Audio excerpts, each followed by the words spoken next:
So today we are diving into the subject of acupuncture, how the benefits are endless. We're talking to Katya Mosely, who is an acupuncturist, herbalist, and specialist at Spirit Gate Wellness.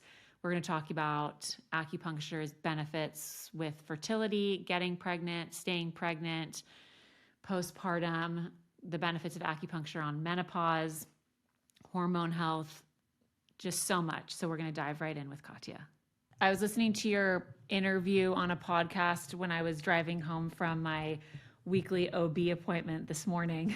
And it was all about acupuncture and fertility. And I feel like that has become such a big part of the acupuncture space, is its benefits on hormones, fertility, menopause, IVF, getting pregnant, staying pregnant. Is that a big part of your clientele? Absolutely. And I think that, at least in the United States, that's where so much of the Western research dollars have gone in to support how effective acupuncture can be. So that's one of the areas, I guess, in addition to maybe pain relief, that acupuncture is now becoming like very associated with.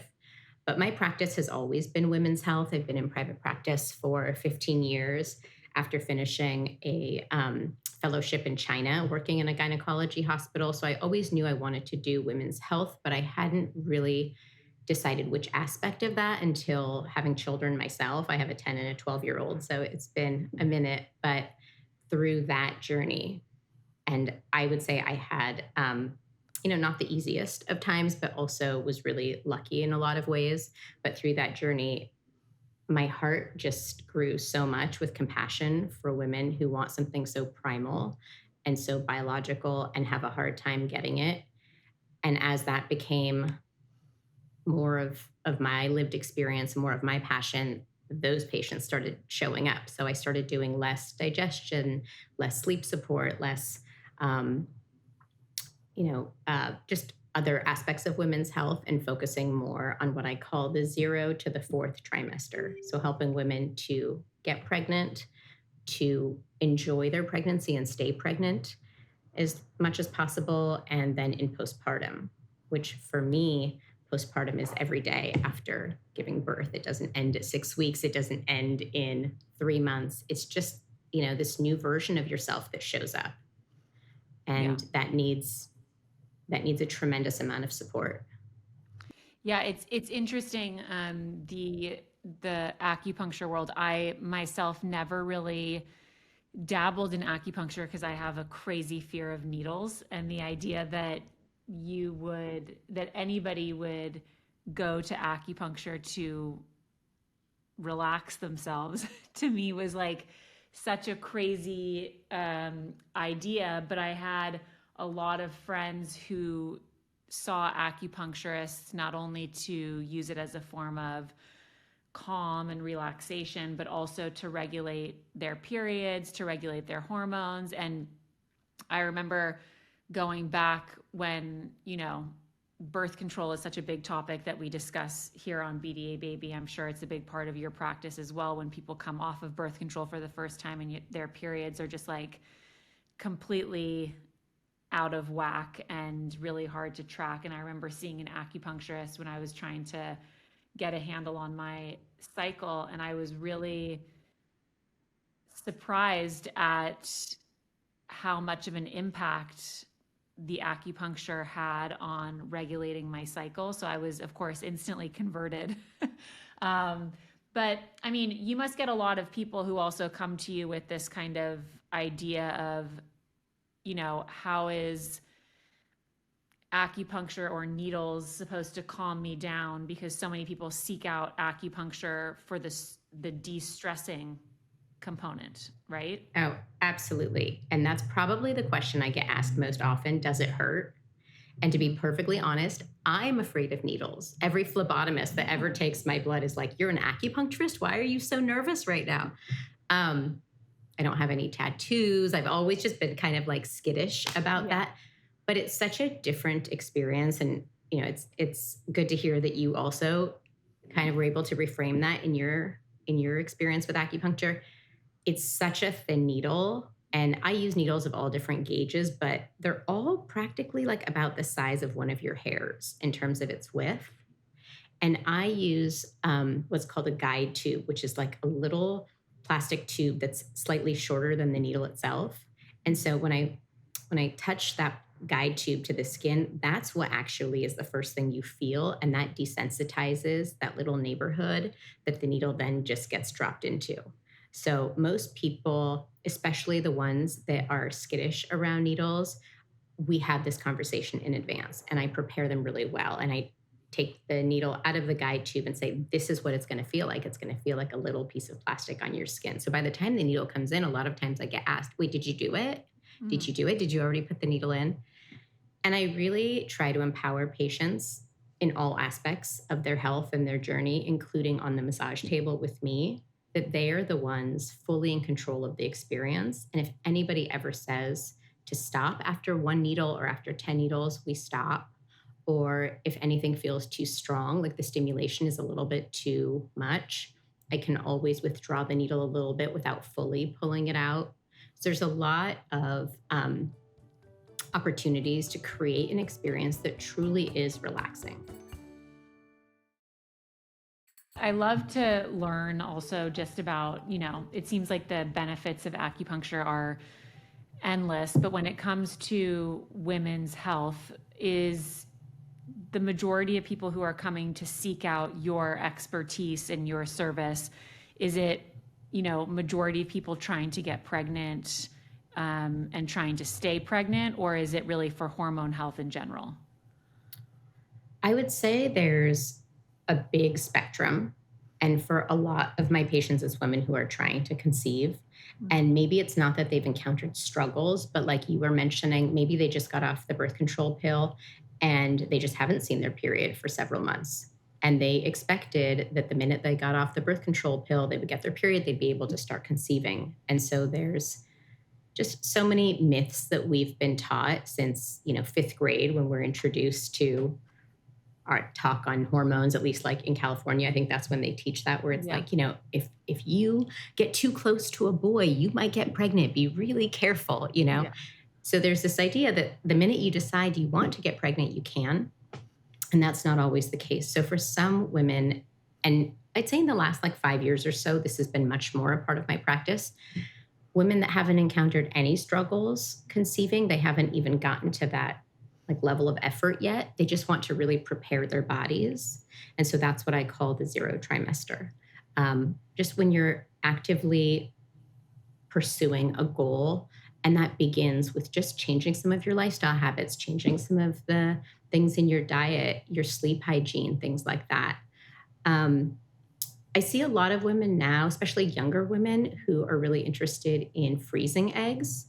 And so they're not even trying to get pregnant, but they really want the most optimal outcome to all this effort they're putting in.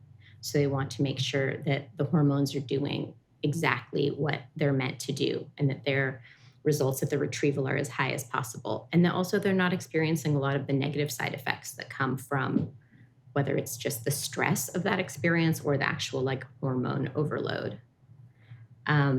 And then in pregnancy, I see a wide range of conditions. A lot of women, I mean, you might be familiar with some of this, whether it's morning sickness or aches and pains or anxiety or sleep disturbances or low energy, or finding that, you got sick and there's just limited options to what you can take. So how can you boost your immune system while you're sick, while protecting your pregnancy? I see a lot of women who have breech presentations. So at the tail end of pregnancy, a baby who is needing to get turned so that they're face down. I get a lot of calls from women who have never considered acupuncture before, but they're like, I'm 41 weeks pregnant. Can you help me? And then in postpartum, anything from postpartum depression, even just having the blues a little bit, just not able to identify with this new version of yourself and needing some time and the space and the energetic capacity to consider what you feel like when you're not attached and strapped to your newborn. A lot of women come in if they're having any sorts of supply issues with breastfeeding. if they're in a constant cycle of producing cysts and mastitis and plugged ducts. Yeah, all of the above. And then there's probably a million things that I didn't mention. But that's like what I just described is probably a good 75% of my practice.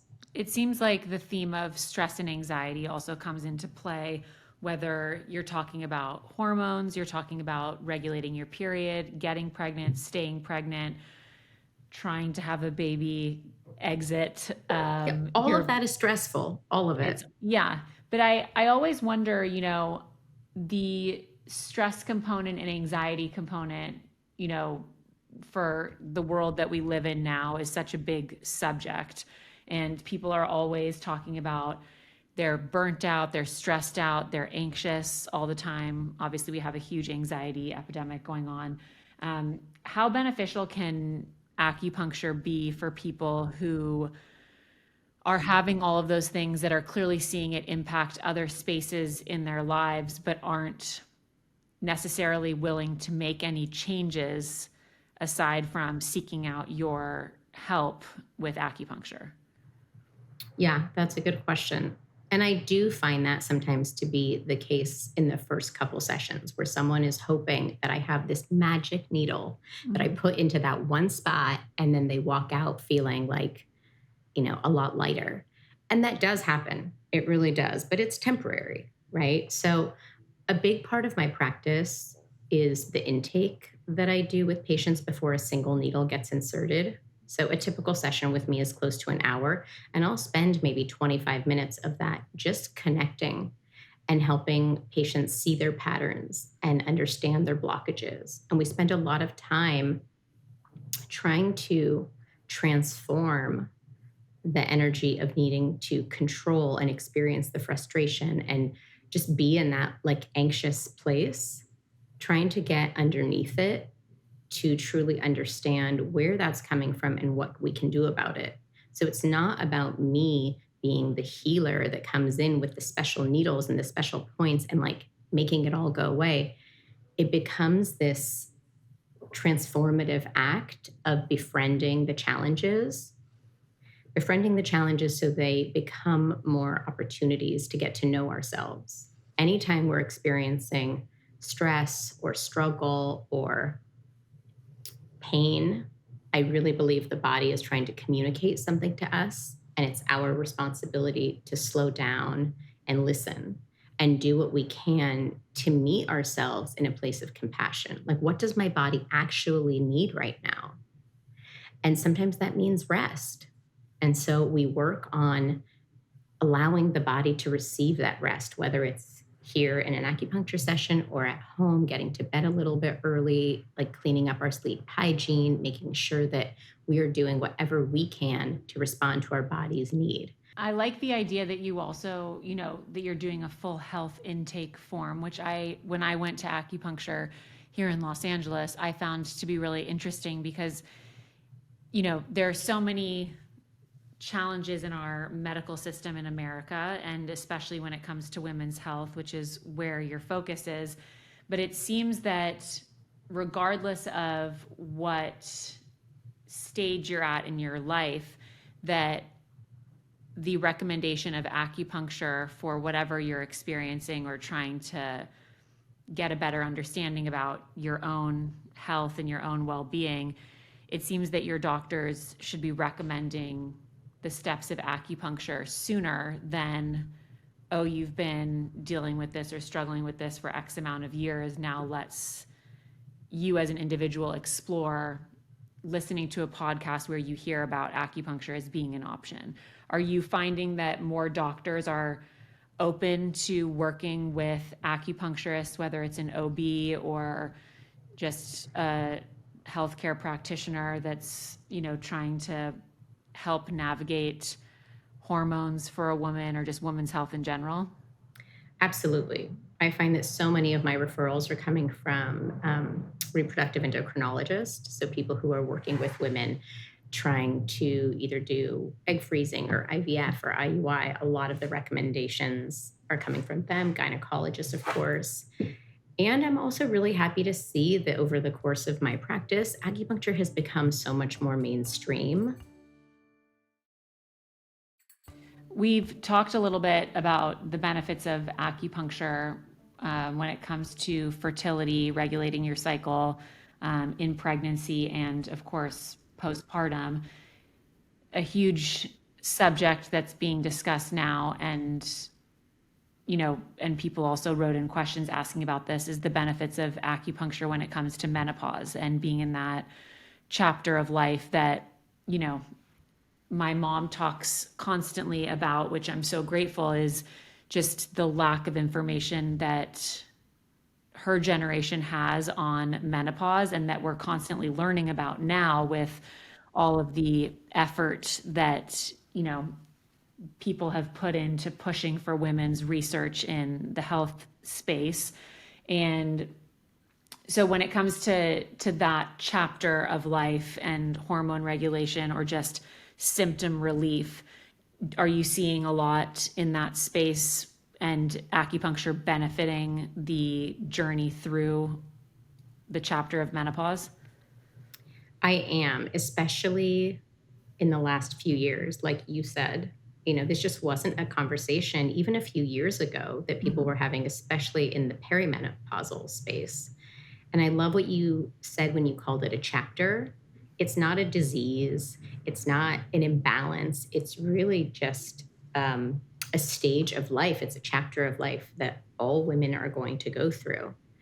And acupuncture is really effective at reestablishing a healthy balance. But when we think about balance, sometimes there's this notion that it has to look like 50-50. And so if our estrogen begins to decline, that there's a problem, we have to like boost it back up.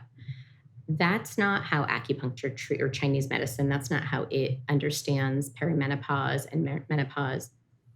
The balance is in noticing how the body is meant to function, which is on a decline, right? Biologically, the only reason any of us are here is to procreate. And so when those years of optimal fertility decline, when they're in the rear view, it is natural to notice that hormonal changes take a dive. And that makes sense because it's really difficult to take. I mean, you have young children and you're pregnant now. It is hard to be pregnant. It is hard to be a mother of a toddler. It is especially harder to do that the older we get. So there is a window of time, and that varies for every single person of what that might look like. Some women are still really naturally fertile in their mid 40s. Some notice that that's really tricky even in their 30s, right? So the balance that I'm referring to is just knowing where on an individual basis we are meant to be and helping with the symptoms so that we experience that chapter with as much elegance as possible. Have you seen a huge impact for people who've come to you really experiencing severe symptoms of menopause and starting acupuncture and herbs and noticing a huge benefit for relief when it comes to the symptoms of menopause? Sure, sure. Every week I have this conversation with Wow. several people because more and more people are starting to notice those symptoms or at least get curious about them earlier and earlier. Mm-hmm. So whereas my patients were usually in that um, that phase of life where conception and fertility were much more of the concern. Now they're all kind of like growing up with me. And so, a Yeah. patient that I had 15 years ago may have been coming in for fertility, but now she's like, wait a second, I just heard a podcast or I just spoke with a friend and I'm starting to feel like I am starting to notice these changes in my body. What can we do about that? So, herbal medicine is something that I turn to all the time with my perimenopausal patients. There's such a wealth of options in terms of the classical formulas in the Chinese pharmacopoeia that I could draw from. And I can also modify them and make them specific to each individual patient because there's so many symptoms and they come up at all different times. It's very rare that somebody comes in with like every single textbook symptom, but they might come in with one or two or three that might be totally different than what the textbook might say is hot flashes or night sweats. Somebody might not have any of that, but they might start noticing something else like a little bit of brain fog or cycle irregularity or things like that. So herbal medicine can be really, really effective. For people who haven't really experienced acupuncture or maybe are skeptical about it, what is your feedback of when to start acupuncture? Like, is there an age that you would recommend women to dabble in acupuncture or experience it for the first time? And where does one start with that journey? Should they not be able to be in LA and have access to you? Yeah. So when to start, I always just say today, right? Like it's just going to vary with everybody and there's no harm in doing it. And I think that even as girls begin to approach puberty, our culture has been so much around recognizing that if there's pain, if there's like cramping that girls experience, more likely than not, at least when I was growing up, they were put on the birth control pill. That was the solution to almost every, I mean, solution, right? To almost everything when it came to menstrual health. And so I would even say for girls that are entering puberty, if they're having any kinds of discomforts or pain or cramping, that would be a really good time to start. Like Chinese medicine has always meant to be a preventative medicine. So if you're waiting for something to go wrong, you've probably waited too long. And if we are looking at it from a holistic lens of supporting our bodies in every sense of the word, from our sleep to our movement and our mindset and our nutrition, there's never a wrong time to just check in and maybe, do a review of your herbs and supplements, do a review of your different lifestyle practices. I don't think there's ever a wrong time for that. I love I love that. And then for people who are trying to navigate how to find somebody who is, you know, as successful as you or as in high demand as you are, where would somebody start to feel like they're finding an acupuncturist that is going to really look at them like you do it as, 360 when it comes to health, wellness, lifestyle choices, herbs, hormones, the whole picture? So I would say getting a referral is probably your best bet. So that could be from your GP, that could be from your gynecologist, or from a good friend, or from a therapist. I mean, I'm getting referrals from all of these types of supportive practitioners, and I'm also giving referrals to all of these types of people. So I think starting there, and again, it could be just from a friend who's had a really good experience with a certain acupuncturist. I mean, there's all sorts of lists that you could also go to, including starting with a local university. A local university will usually have lists of alumni that have different specialties. So if you live outside of Los Angeles and are looking for an acupuncturist, maybe connect with your local acupuncture school. But you definitely want to find someone who's licensed and who has a lot of experience in your specific area of need. That makes sense to me. I think this whole conversation is so interesting, and I'm really happy that we were able to connect because acupuncture is such a huge part of the space that I'm constantly talking in. And also, I feel like all of my friends have dabbled in their own journeys with acupuncture and seen the benefits at different phases in their lives. The only thing I have to go back to is like the needle aspect of it. So, can you just run me through that? Because if you're like, for me, for example, everybody's constantly like, how are you scared of needles and you've had two kids? Like, I don't understand. There's so Right. many blood tests and, you're around so many needles all the time. Like, and I have several piercings. I do have tattoos. Needles in that area do not bother me. But like the needle of acupuncture or just like a shot just sends me. My husband really wants me to do hypnotherapy for needles. But if you are somebody who, as an acupuncturist, also had hesitation towards needles, can you just like explain to me how that works? We have to befriend our challenges. and really understand what we want. So I think that I see your eyes changing. So like befriend the needle. Befriend the resistance, right? And at least in my practice, there's so much that happens before the needle gets inserted. Like the lighting is really, soothing. There's really beautiful music playing in the background. You're on a heated massage table with infrared light like coming from above. So there's like heat above, there's heat below. I really love aromatherapy and the effect that has on the body. So before anything has even happened with the needle, you have been heard, you've been listened to, you've got to share your deepest struggles. And then you lie down on this like really warm, incredible, comfortable table. And then there's aromatherapy that's specifically created for you. And so like the vibe is good. Some of my patients say like, this is the foreplay. This is the foreplay to the acupuncture, because there is a lot of fear around the needles. But right, like the nervous system is already put into a space of trust. And hopefully the patient really trusts me. And we've already had so many conversations around like, if all you want is to try one needle, I will pick a really effective needle and we will stop there and you will still have an incredible experience.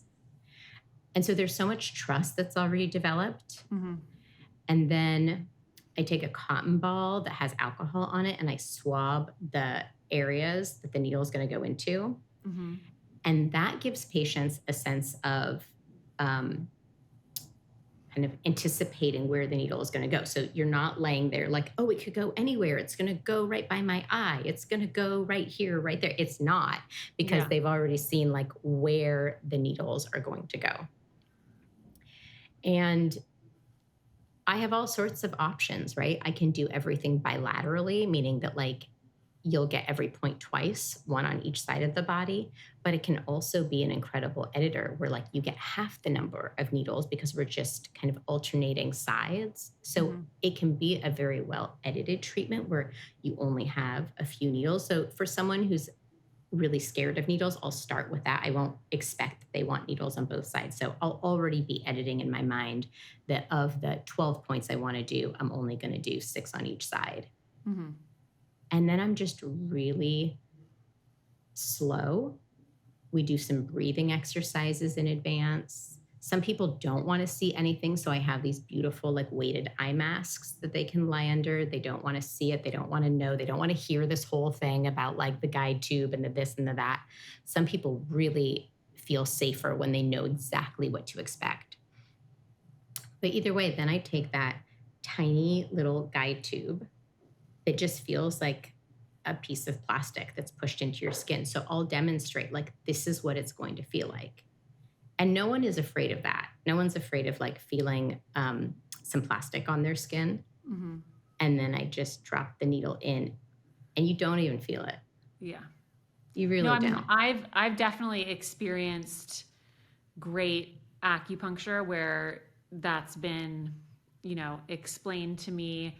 And I think for me, I look at it differently than like, any other needle, because you walk away with the benefits of feeling relaxed or, feeling that your body is positively impacted in some way. But I always think that it's interesting how different people react, to the process of being around needles or having needles,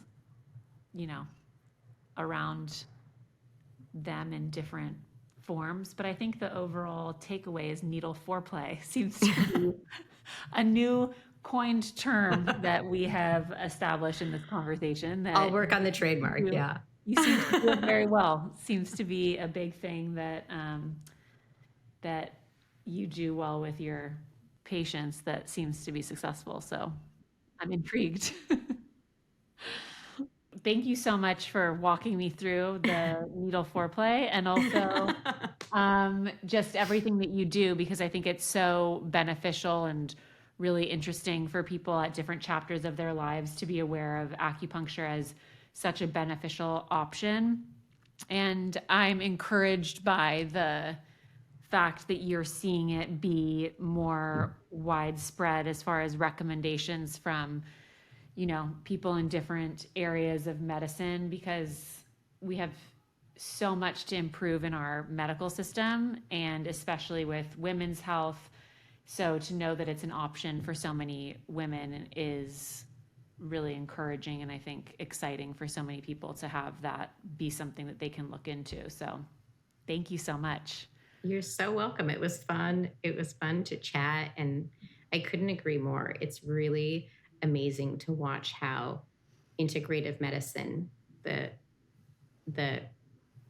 combination of Western and Eastern, is coming together so much more often right now. I think that really is the future of medicine. Thank you so much to Katya for talking me through my needle phobia and really coming up with a new term of needle foreplay, and also just learning about the endless benefits that there are with acupuncture at so many different chapters of our lives. So check her out, and I will circle back if I dabble in some acupuncture postpartum.